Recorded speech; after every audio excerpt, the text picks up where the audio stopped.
बिस्मिल्लाहिर्रहमानिर्रहीम अल्लाहुम्मा सल्ली व सल्लिम अला नबीना मुहम्मद। ਅੱਜ ਅਸੀਂ ਗੱਲ ਕਰਾਂਗੇ ਮੱਝਾਂ ਤੇ ਗਾਵਾਂ 'ਚ। ਜਿਹੜੀਆਂ ਮੱਝਾਂ ਜਾਂ ਗਾਵਾਂ ਬੋਲਦੀਆਂ ਨੇ ਉਹ ਰਹਿੰਦੀਆਂ ਨਹੀਂ, ਬਾਰ-ਬਾਰ ਫੇਰ ਖਾਂਦੀਆਂ ਨੇ। ਤੁਸੀਂ ਮਹਿੰਗੇ ਤੋਂ ਮਹਿੰਗਾ ਟੀਕਾ ਰਖਾਉਂਦੇ ਹੋ ਜਾਂ ਚੰਗੇ ਤੇ ਚੰਗੇ ਸਾਨ ਕਰੋ ਤੁਸੀਂ ਜਿਹੜੀਆਂ ਨੇ ਆਪਣੀਆਂ ਮੱਝਾਂ ਜਾਂ ਗਾਵਾਂ ਉਹਨਾਂ ਨੂੰ ਤੁਸੀਂ ਸਰਵਿਸ ਕਰਵਾਉਂਦੇ ਜੇ, ਉਹ ਨੈਚੁਰਲ ਮੀਟਿੰਗ ਕਰਵਾਉਂਦੇ ਜੇ, ਲੇਕਿਨ ਉਹ ਨਹੀਂ ਰਹਿੰਦੀਆਂ। ਜਿਹੜੀਆਂ ਮੱਝਾਂ ਜਾਂ ਗਾਵਾਂ ਨਹੀਂ ਰਹਿੰਦੀਆਂ ਫੇਰ ਖਾ ਜਾਂਦੀਆਂ ਨੇ, ਇਹਦਾ ਮਤਲਬ ਹੈ ਕੋਈ ਨਾ ਕੋਈ ਉਹਦੇ ਅੰਦਰ ਜਾਂ ਨਮਕੀਨਾਤ ਦੀ ਕਮੀ ਹੈ ਜਾਂ ਵਿਟਾਮਿਨ ਦੀ ਕਮੀ ਹੈ ਜਾਂ ਯੂਟਰਸ ਜਿਹੜੀ ਬੱਚਾਦਾਨੀ ਹੈ ਉਹਦੇ ਵਿੱਚ ਕੋਈ ਇਨਫੈਕਸ਼ਨ ਹੈ, ਮੈਟਰਾਈਟਿਸ ਹੈ, ਇੰਡੋਮੈਟਰਾਈਟਿਸ ਹੈ, ਪੈਰੀਮੈਟਰਾਈਟਿਸ ਹੈ ਜਾਂ ਪਾਇਓਮੈਟਰਾ ਹੋ ਸਕਦਾ। ਜਾਂ ਫਿਰ ਜਿਹੜੀ ਸੱਜੇ ਤੇ ਖੱਬੇ ਪਾਸੇ ਓਵਰੀ ਨੇ ਦੋ ਛੋਟੀਆਂ ਜਿੱਥੋਂ ਬੈਜ਼ਾ ਖਾਰਜ ਹੋਣਾ ਹੁੰਦਾ ਉੱਥੇ ਲਿਊਟੀਅਲ ਸਿਸਟ ਜਾਂ ਫੋਲੀਕੂਲਰ ਸਿਸਟ ਜਿਹੜੀ ਆ ਉਹ ਬਣ ਗਈ ਹੈ। ਲੇਕਿਨ ਇਹ ਜਿਹੜਾ ਜਾਨਵਰਾਂ ਦਾ ਫੇਰ ਖਾ ਜਾਣਾ ਮੱਝਾਂ ਗਾਵਾਂ ਦਾ ਜ਼ਿਆਦਾਤਰ ਜਿਹੜਾ ਮੈਂ 15 ਸਾਲਾਂ 'ਚ ਵੇਖਿਆ ਮਸਲਾ, ਇਹ ਸਿਰਫ ਖੁਰਾਕ ਦੀ ਕਮੀ ਦੀ ਵਜ੍ਹਾ ਤੋਂ ਜਾਂ ਅਸੀਂ ਮਤਵਾਜ਼ਨ ਖੁਰਾਕ ਬਰਾਬਰ ਖੁਰਾਕ ਜਿਹੜੀ ਹੈ ਅਸੀਂ ਆਪਣੇ ਜਾਨਵਰਾਂ ਨੂੰ ਨਹੀਂ ਦਿੰਦੇ ਪਏ।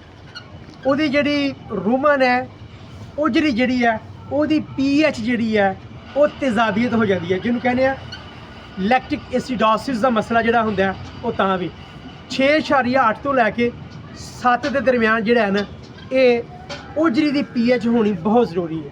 ਤੇ ਜਿਹੜਾ ਬਲੱਡ ਯੂਰੀਆ ਨਾਈਟ੍ਰੋਜਨ ਹੈ ਅਗਰ ਇਹ ਵੱਧ ਜਾਏਗਾ ਖੂਨ ਦੇ ਵਿੱਚ ਤੇ ਜਾਨਵਰ ਫੇਰ ਖਾ ਜਾਂਦਾ ਹੈ। ਉਹਦੀ ਨਿਸ਼ਾਨੀ ਕੀ ਹੋਏਗੀ? ਜਿਸ ਟਾਈਮ ਮੱਝ ਗਾਂ ਗੋਇਆ ਕਰਦੀ ਹੈ ਉਹ 'ਚ ਟੋਇਆ ਨਹੀਂ ਪੈਂਦਾ। ਨੰਬਰ 2 ਉਹ 'ਤੇ ਜਾਲੇ ਆਣਗੇ। ਤੀਸਰੀ ਜਿਹੜੀ ਵਜ੍ਹਾ ਹੈ ਉਹ ਹੈ ਜਨਾਬ ਜੀ ਜਾਨਵਰ ਦੇ ਜਿਸਮ ਦੇ ਵਿੱਚ ਖੂਨ ਦੇ ਵਿੱਚ ਜਿਹੜਾ ਗਲੂਕੋਜ਼ ਹੋਣਾ ਚਾਹੀਦਾ ਹੈ ਉਹ ਥੋੜ੍ਹਾ ਹੈ, ਕਿਉਂਕਿ 50 ਤੋਂ 60 ਜਾਂ 70 ਇਹਦੇ ਦਰਮਿਆਨ ਦੇ ਵਿੱਚ 100 ml ਖੂਨ 'ਚ ਇੰਨਾ 60 ਗ੍ਰਾਮ 50 ਗ੍ਰਾਮ ਜਿਹੜਾ ਇਹ ਲਾਜ਼ਮੀ ਵਿੱਚ ਗਲੂਕੋਜ਼ ਹੋਣਾ ਚਾਹੀਦਾ। ਅਗਰ ਇਹ ਘੱਟ ਹੈ ਜਾਨਵਰ ਨੇ ਕਦੇ ਵੀ ਤੁਹਾਨੂੰ ਗੱਭਣ ਹੋ ਕੇ ਬੱਚਾ ਨਹੀਂ ਦੇਣਾ, ਉਹ ਫੇਰ ਖਾ ਜਾਏਗਾ। ਇਸ ਤੋਂ ਇਲਾਵਾ ਐਸਾ ਜਾਨਵਰ ਜਿਹੜਾ ਪਹਿਲਾਂ ਹੀ ਲਿੱਸਾ ਮਾੜਾ ਬੋਲਦੇ ਪਿਆ ਹੈ ਕਿਉਂਕਿ ਹਾਰਮੋਨ ਦੀ ਤਬਦੀਲੀ ਹੈ, ਲੇਕਿਨ ਜਿਹੜਾ ਜਾਨਵਰ ਲਿੱਸਾ ਹੋਏਗਾ ਬਾਡੀ ਕੰਡੀਸ਼ਨ ਸਕੋਰ ਜਿਹੜੀ ਹੈ ਉਹਦੀ ਠੀਕ ਨਹੀਂ ਹੋਏਗੀ, ਉਹਨੇ ਨਹੀਂ ਰਹਿਣਾ।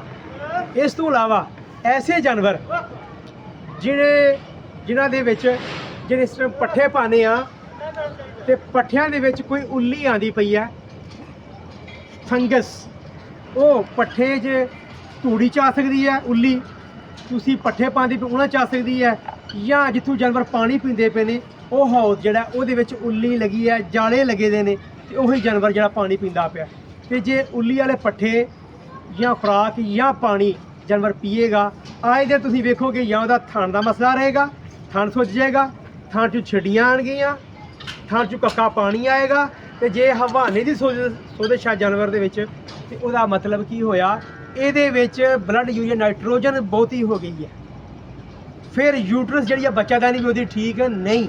ਤੇ ਇਹੋ ਜਿਹੇ ਜਾਨਵਰ 'ਚ ਟੀਕਾ ਨਹੀਂ ਤੁਸੀਂ ਰਹਾਣਾ। ਤੇ ਇਹ ਛੋਟੀਆਂ ਗੱਲਾਂ ਨੇ, ਅਗਰ ਮੇਰਾ ਕਿਸਾਨ ਵੀਰ ਇਹਨਾਂ ਗੱਲਾਂ ਤੇ ਅਮਲ ਕਰੇ ਤੇ ਇਨਸ਼ਾਅੱਲਾ ਤੁਹਾਡਾ ਜਾਨਵਰ ਫੇਰ ਨਹੀਂ ਖਾਏਗਾ। ਸਾਫ਼ ਸੁਥਰਾ ਮਾਹੌਲ ਦਿਓ, ਸੋਹਣੀ ਤੇ ਸਾਫ਼ ਸੁਥਰੀ ਖੁਰਾਕ ਪਾਓ, ਜਿੱਥੇ ਜਾਨਵਰ ਪਾਣੀ ਪੀਂਦਾ ਪਿਆ ਉਹਦੀ ਹਰ ਦੂਸਰੇ ਦਿਨ ਜਿਹੜਾ ਚੰਗੀ ਕੂਚੀ ਨਾਲ ਜਿਹੜਾ ਉਹ ਮਾਂਜਿਆ ਕਰੋ, ਸਾਫ਼ ਪਾਣੀ ਦਿਓ, ਉੱਲੀ ਤੋਂ ਬਚਾਓ, ਫਾਜੀ ਟੀਕੇ ਲਾਓ, ਪੇਟ ਦੇ ਕੀੜੇ ਦੀ ਦਵਾਈ ਪਿਲਾਓ, ਨਮਕੀਨਾਤ ਦਾ ਇਸਤੇਮਾਲ ਕਰੋ। ਬਹੁਤ ਸ਼ੁਕਰੀਆ। ਇਹਨੂੰ ਸ਼ੇਅਰ ਕਰਨਾ, ਲਾਈਕ ਕਰਨਾ ਤੇ ਚੈਨਲ ਨੂੰ ਸਬਸਕ੍ਰਾਈਬ ਕਰਨਾ ਤੁਸੀਂ ਬਿਲਕੁਲ ਨਹੀਂ ਭੁੱਲਣਾ। ਅਸਲਾਮ ਵਾਲੇਕੁਮ ਵਰਹਿਮਤੁल्लाह।